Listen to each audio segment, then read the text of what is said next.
कि भारत के मुस्लिमों को धोखे में रखा जा रहा है कि उन्हें सुप्रीम कोर्ट न्याय देगा। भारत के मुस्लिमों को धोखे में रखा जा रहा है कि आप लोग जो है चुपचाप हर चीज सरकार की स्वीकार कर लीजिए। आप ये देखिए कि भारत का मुस्लिम आज अपनी जमीनों को अपनी कहने से डर रहा है। देखिए, अगर भारत का मुसलमान इस बारे में सोच रहा है कि सुप्रीम कोर्ट जो है उन्हें न्याय दिलाएगा, और बाबरी मस्जिद के बाद, अयोध्या मस्जिद के बाद और क्लासिफिकेशन इन द रिजर्वेशन के बाद अगर आज भारत का मुस्लिम भी अगर सुप्रीम कोर्ट की तरफ इस उम्मीद से देख रहा है कि वहां न्याय होगा, तो वो गलत सोच रहा है। क्योंकि सुप्रीम कोर्ट जो है वो आज जजमेंट तो दे रहा है पर जस्टिस नहीं दे रहा। और रही बात पिछले 10 से 15 सालों में जब से वर्तमान सरकार है, सुप्रीम कोर्ट ने चाहे कुछ भी कहा हो लेकिन अंततः जो फैसला है वो सरकार के पक्ष में दिया है। अब सवाल आता है कि वक्फ के मामले में क्या भारत के मुसलमानों को सुप्रीम कोर्ट से उम्मीद है या न्याय मिलेगा? तो आप लिख देना अपने आज कि सुप्रीम कोर्ट इस मामले में कोई भी इंटरफेरेंस नहीं करेगा, बल्कि जो मुस्लिमों की जो यूनिटी होकर और उस पर सरकार पे दबाव बनाने का काम है, वो सुप्रीम कोर्ट में पिटीशन फाइल करके उस इलीगल काम को और भी ज्यादा जो है ये सुप्रीम कोर्ट का फॉर्म कर तैयार हो गया ना सुप्रीम कोर्ट। देखिए, नहीं, सुप्रीम कोर्ट तो बाबरी मस्जिद पे भी सुनवाई के लिए तैयार हुआ था। सुप्रीम कोर्ट तो दूसरे मुद्दों पे भी सुनवाई के लिए तैयार हुआ था। सुप्रीम कोर्ट तो बुलडोजर पॉलिसी में भी तैयार हुआ था। सुप्रीम कोर्ट तो तल्ख टिप्पणी करता ही है हर मामले में, परंतु जब उसका रिजल्ट आता है तो वो टिप्पणियां जो है वो गायब हो जाती है। कल परसों चीफ जस्टिस ऑफ इंडिया ने ये कहा है कि उत्तर प्रदेश के अंदर जो है कानून व्यवस्था बिल्कुल ध्वस्त हो चुकी है, परंतु उसके बावजूद भी अगर उत्तर प्रदेश के जो मजलूम हैं, उत्तर प्रदेश के जो शेड्यूल कास्ट हैं, उत्तर प्रदेश के जो मुस्लिम हैं, उन्हें न्याय नहीं मिलेगा। मतलब वक्फ बोर्ड को झटका लगने वाला सुप्रीम कोर्ट से, ये कहना चाह रहे हैं? नहीं, वक्फ बोर्ड को नहीं। देखिए, दो बात सुनिए आप। एक है वक्फ बोर्ड और एक है वक्फ बोर्ड अमेंडमेंट बिल। जो वक्फ बोर्ड अब बिल की लड़ाई तो बोर्ड ही लड़ रहा है ना। ना, उसमें कुछ इंडिविजुअल लोग भी हैं। उसमें कुछ इंडिविजुअल लोग भी हैं कि वह जो इस अमेंडमेंट के अगेंस्ट है। देखिए, दो बातें हैं। ये कहा जाता है कि वक्फ जो है, वक्फ बोर्ड जो है वक्फ की प्रॉपर्टियों का मिसयूज कर रहा है, इसलिए वक्फ अमेंडमेंट बिल लाया गया है। यही रीजन है। रीजन यही है कि वक्फ के जो लोग हैं, और मैं कहता हूं बिल्कुल कर रहा हूं, बिल्कुल कर रहा होगा। मैं मुस्लिमों के जो अंदरूनी मामले उसमें नहीं जाना चाहता, परंतु लीगल में एक बात आपसे कहना चाहता हूं। महाबोधि टेम्पल एक्ट है, उस महाबोधि टेम्पल एक्ट को इस प्रकार से ड्राफ्ट किया गया कि उसमें बुद्धिस्टों का ही पार्टिसिपेशन नहीं होगा और उसका जो डीएम होगा पदेन अध्यक्ष होगा।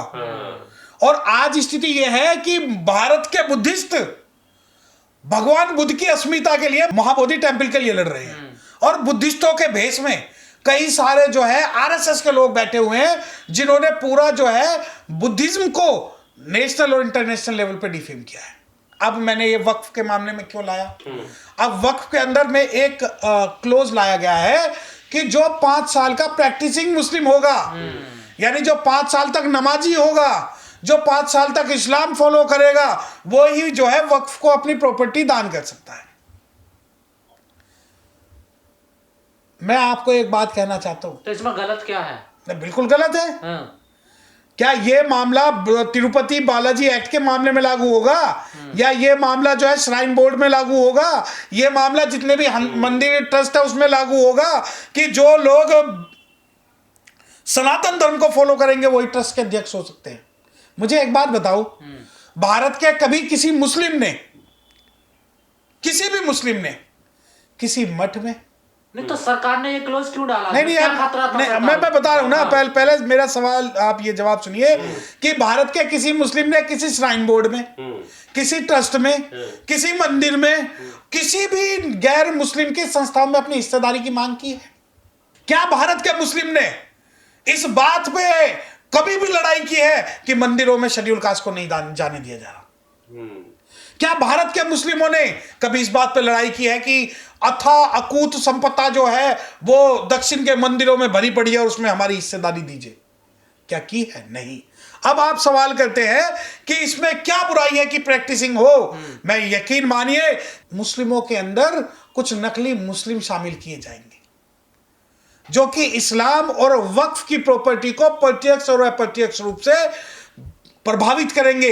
जो चीज भारत के बुद्धिस्टों के साथ 50 साल पहले हुई है वो भारत के मुसलमानों के साथ आज हुई। नहीं, ये क्लोज डालने का क्या डर है सर? अब क्यों डाल हाँ रहे हैं? देखिए, हाँ। अब देखिए दो मुस्लिम हैं। एक मुस्लिम वो है जो कि इस्लाम में विश्वास रखता है परंतु इस्लाम के कुछ प्रैक्टिस में विश्वास नहीं रखता। आज भारत का एक मुस्लिम है, मैं खुल के आपको एक एग्जांपल देता हूं। भारत का मुस्लिम आज पब्लिक में नमाज पढ़ने से डर रहा है। उसे डर है कि कहीं किसी स्कूल, कहीं किसी कॉलेज, कहीं किसी पब्लिक प्लेस या कहीं पर भी जिस वक्त नमाज का समय हो उसके मन में तो नमाज पढ़ने की है परंतु वो शासन, सत्ता और लोगों के डर से नमाज नहीं पढ़ पा रहा। तो क्या आप उसे मुस्लिम नहीं मानेंगे? और एक कन्वर्टेड मुस्लिम होगा जो 5 वक्त की नमाज करेगा, उसे सरकार का भी संरक्षण होगा और लोगों का भी समर्थन होगा, उसको ये रियल प्रैक्टिशनर मुस्लिम मानेंगे और उसको वक्फ बोर्ड के अंदर ही शामिल करके वक्फ के अंदर कुछ ना कुछ गड़बड़ जो है ये लोग करेंगे। तो ये जो सुप्रीम कोर्ट में याचिका डाली है, क्या धोखे में रखा जा रहा मुसलमानों को या इसके पीछे कोई बड़ी चाल है? नहीं देखिए, ये बात तो आप समझिए कि भारत के मुस्लिमों को धोखे में रखा जा रहा है कि उन्हें सुप्रीम कोर्ट न्याय देगा। भारत के मुस्लिमों को धोखे में रखा जा रहा है कि आप लोग जो है चुपचाप हर चीज सरकार की स्वीकार कर लीजिए। आप ये देखिए कि भारत का मुस्लिम आज अपनी जमीनों को अपनी कहने से डर रहा है। अगर वो ताजमहल की बात करता है तो उसे कुछ और नाम दे दिया जाता है, अगर लाल किले की बात करता है तो उसे कुछ और नाम दे दिया जाता है, अयोध्या की बात करता है तो उसे कुछ और नाम दे दिया जाता है। और ये जब ये कहते हैं कि हर जगह पे जो है मंदिर तोड़ के मस्जिद बनाई गई है, तो मैं भारत का बुद्धिस्ट हूं, मैं आपसे एक सवाल पूछ रहा हूं कि जितने मंदिर तोड़ के मस्जिद बनाई गई है उन मंदिरों के नीचे अगर बुद्ध के अवशेष मिल रहे हैं, बुद्ध विहार मिल रहे हैं, तो उनको निर्धारण कौन करेगा? नहीं, अपनी जमीन से क्यों डर रहा मुसलमान? क्या उसके पास कागज नहीं है जमीन के? नहीं, आप कागज किसके पास है? हाँ। नहीं, आप एक बात बताओ, आप मुस्लिमों को टारगेट करके सवाल कर रहे हैं या भारत के आदिवासियों को टारगेट करके सवाल कर रहे हैं? नहीं, अपनी जमीन से ही क्यों डर नहीं रहा? नहीं, मैं अभी कहा ना कि नहीं मुसलमान अपनी जमीन से नहीं, ही डर मेरी रहा। एक बात सुनिए। आप जब कहते हैं ना मुस्लिम, हो सकता है भारत के 10 या 5% मुस्लिमों पे अपने कोई कागज ना हो परंतु भारत के जो आदिवासी जनजाति के लोग हैं जो जंगलों में रह रहे हैं उनके पास किसी के पास कोई कागज नहीं। आज अगर आप इस सिद्धांत को भारत के मुस्लिमों पे लागू कर रहे हैं तो कल मेरे जो भाई, मेरा जो परिवार, मेरा जो कबीला जो जंगलों में रह रहा है, जो अनुसूचित जनजाति के लोग हैं, कल अगर आप उनसे कागज मांगोगे तो कहां से देंगे? क्या वो मुस्लिम है या गैर मुस्लिम है? देखिए, मुस्लिम तो टारगेट है लेकिन असली निशाना भारत के मूल निवासी है। अब कागज निर्धारित करेगा क्या? एक मुसलमान जो मरने के बाद भी भारत की जमीन के अंदर रहता है, उस मुसलमान से आप कागज मांग रहे हो, कल आप आदिवासियों से मांगोगे। मैं एक बात आपको बता दूं, जो डिस्प्यूट प्रॉपर्टी है उसके तो कागज, कोई तो एविडेंस होगा ना? नहीं, आप प्रॉपर्टी की बात कर रहे हैं या मुस्लिम की बात कर रहे हैं? पहले मुझे बताओ। आपने कहा ना कि अपनी प्रॉपर्टी को बताने से भी डर रहा है। नहीं, मैं आपको एक बात पूछना चाहता हूं, भारत के अंदर क्या अनुसूचित जाति या काश्तकार के पास कोई जमीन नहीं थी? क्या भारत के देखिए 2 प्रॉपर्टी है। एक प्रॉपर्टी मुस्लिमों की जो कि मुस्लिम लोगों के पास है, चाहे वो वक्फ के पास हो या प्राइवेट प्रॉपर्टी हो, और एक मंदिर की प्रॉपर्टी भी है। आप मुझसे सवाल तो नहीं पूछेंगे कि बागेश्वर बाबा एक पूरा गांव बसा रहा है, वो प्रॉपर्टी किसकी है? आप मुझसे ये सवाल तो नहीं पूछेंगे कि अयोध्या के आसपास में जो भी प्रॉपर्टी एक्वायर हुई है शेड्यूल कास्ट की, उस प्रॉपर्टी का स्टेटस क्या है? आप मुझसे तो ये नहीं पूछेंगे कि हरिद्वार के आसपास जो शेड्यूल कास्ट की जो प्रॉपर्टीज कब्जाई गई हैं वो कहाँ गई? आप मुस्लिमों को टारगेट करके इनडायरेक्ट वे में जो है भारत के शेड्यूल कास्ट को निशाना बनाना चाहते हो, शेड्यूल ट्राइब को निशाना बनाना चाहते हो। और रही बात कागज की, कागज भारत में तब आया जब अंग्रेज आए। उससे पहले जिसकी जो जबान थी, जो काश्तकार था, खेतों में रहता था, जमीन उसकी मानी जाती थी। नहीं, जो डिस्प्यूट प्रॉपर्टी है वक्त की, उनका भी तो समाधान होना चाहिए ना? देखिए मेरी बात सुनिए, आप हैं कौन? सरकार है। नहीं, सरकार है तो फिर सरकार है तो आप एक काम करिए ना, तो आप सारे मुस्लिमों की जमीनों को सरकारी कर दीजिए। सारी वक्फ की प्रॉपर्टी की बात कर लो, सारी जो क्रिश्चियन की प्रॉपर्टीज है उसे भी आप सरकारी संपत्ति घोषित कर दीजिए, और जितने मंदिर हैं उसकी जो प्रॉपर्टी है उन्हें सारी सरकारी घोषित कर दीजिए, कर सकते हैं? आप मुस्लिमों के पीछे पड़ जाते हैं, लेकिन आपको दिल्ली के अंदर कई इतने बड़े बड़े मंदिर है कि उसमें लाखों लोग आ सकते हैं। उन मंदिरों के जो ट्रस्टी है उनके ऊपर कब कार्रवाई करेंगे आप कहते हैं कि भाई नहीं वक्फ की प्रॉपर्टी किसी की नहीं, प्रॉपर्टी पूरे भारत की है, परंतु वक्फ सिर्फ एक बहाना है, असली टारगेट तो भारत के मुस्लिम को निशाना बनाना है।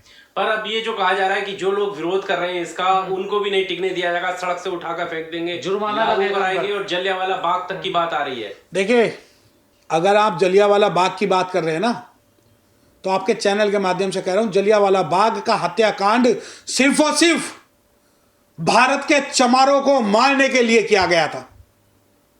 अगर इतिहास पता हो, जब पंजाब के चमार जलियांवाला बाग में पीसफुल एक मीटिंग कर रहे थे, जब अंग्रेजों के गुलाम और अंग्रेजों के दलाल जो है, उन्होंने अंग्रेजों से ये कहा था कि यहां पर जो है आपके खिलाफ एक मीटिंग हो रही है, तब जाके वहां गोलियां चलाई गई थी। और रही बात जलियांवाला बाग की, मैं चैलेंज कर रहा हूं, भारत का जो शेड्यूल कास्ट है इतना कमजोर नहीं है। ये धमकियां जो जलियांवाला बाग की है, आप मुस्लिमों को दे देना, लेकिन भारत के शेड्यूल कास्ट को मत देना। पर अरशद मदनी ये कह रहे हैं कि आंदोलन प्रोटेस्ट से कुछ नहीं होगा, हमें तो सुप्रीम कोर्ट की से ही अब उम्मीद है, उधर ही हमें जाना चाहिए। ऐसा वो उन्हीं के पक्ष के हैं ना, वो उन्हीं के पक्ष के हैं। आप ये देखिए, चलो सुप्रीम कोर्ट चले गए, सुप्रीम कोर्ट में दो ही चीजें होंगी, या तो हम केस जीतेंगे या हारेंगे, या तो वक्फ अमेंडमेंट बोर्ड जो है सेट असाइड होगा या लागू होगा।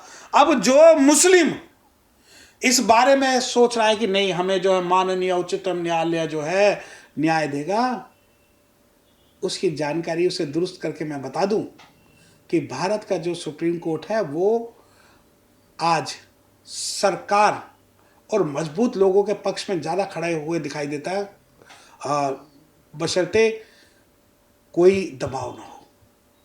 अब मुझे एक बात बताएं, दिल्ली में एक जज के पास करोड़ों रुपए जले हुए मिले, उत्तर प्रदेश का एक हाईकोर्ट जज ये कहता है कि भारत के अंदर जो राज है वो बहुसंख्यों के हिसाब से चलेगा। उसके अलावा जो है बहुत सारे जो जजिस है वो कहते हैं कि जो गालियां देना, एससी को गालियां देना जो है वो अपराध नहीं है। तो क्या आपका उन जजों पे आज भी विश्वास है? मैं अपनी बात कर रहा हूं। तो फिर ऐसे में जाए कहां? जो नहीं वो के लिए कहा जाएगा तो भरोसा उठेगा कोर्ट कचहरियों से। ना भरोसा, किसका भरोसा, किन लोगों का भरोसा? अगर एक अमीर और मजबूत आदमी सुप्रीम कोर्ट में रात को 2 बजे भी जा सकता है, एक गरीब और कमजोर, गरीब कमजोर का मतलब है ब्राह्मण, क्षत्रिय, वैश्य, शूद्र, मुस्लिम, सिख, ईसाई, क्रिश्चियन, पारसी और महिलाएं, जो गरीब है उनका सुप्रीम कोर्ट नहीं है। अमीर मुस्लिमों की भी सुप्रीम कोर्ट नहीं सुनेगा।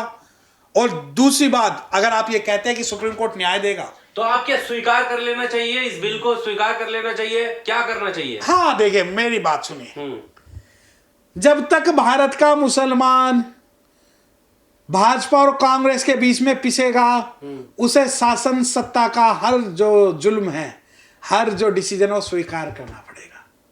जब तक भारत का मुसलमान भाजपा को हराने के लिए कांग्रेस को जिताएगा, तब तक इस भारत के अंदर मुस्लिमों को हर चीज स्वीकार करनी पड़ेगी। इस भारत में मुस्लिमों के पास बस एक ही रास्ता है, जिस रास्ते की आप बात कर रहे हो वो रास्ता है मुस्लिमों को अपना एक राष्ट्रीय पार्टी बनानी पड़ेगी एक होकर। और वो राष्ट्रीय पार्टी जब तक नहीं बनेगी, जब तक वो भारत के शेड्यूल्ड कास्ट और पिछड़े वर्ग को अपने साथ लेके नहीं चलेंगे, क्योंकि कुटी हुई बाजरे की खिचड़ी के साथ कुटी हुई जो छाछ है वही चलेगी, घी और तेल नहीं चलेगा। तो भारत के मुस्लिम जब तक इस बात को नहीं समझेंगे कि उन्हें अपनी रहनुमाई के लिए एक राजनीतिक प्लेटफॉर्म तैयार करना है, तब तक उन्हें सारे डिसीजन जो है चुपचाप आंख मीच के स्वीकार करने पड़ेंगे। परंतु मैं एक बात बता दूं, भारत के मुस्लिमों के साथ आज सारे के सारे अम्बेडकराइट लोग जो है वो कंधे से कंधा मिलाकर खड़े हुए हैं। रही बात सुप्रीम कोर्ट की, सुप्रीम कोर्ट संस्था पे हमारा पूर्ण रूप से विश्वास है, इंस्टीट्यूशन पे पूर्ण रूप से विश्वास है, परंतु इंस्टीट्यूशन में कुछ जजों पर हमारा विश्वास नहीं।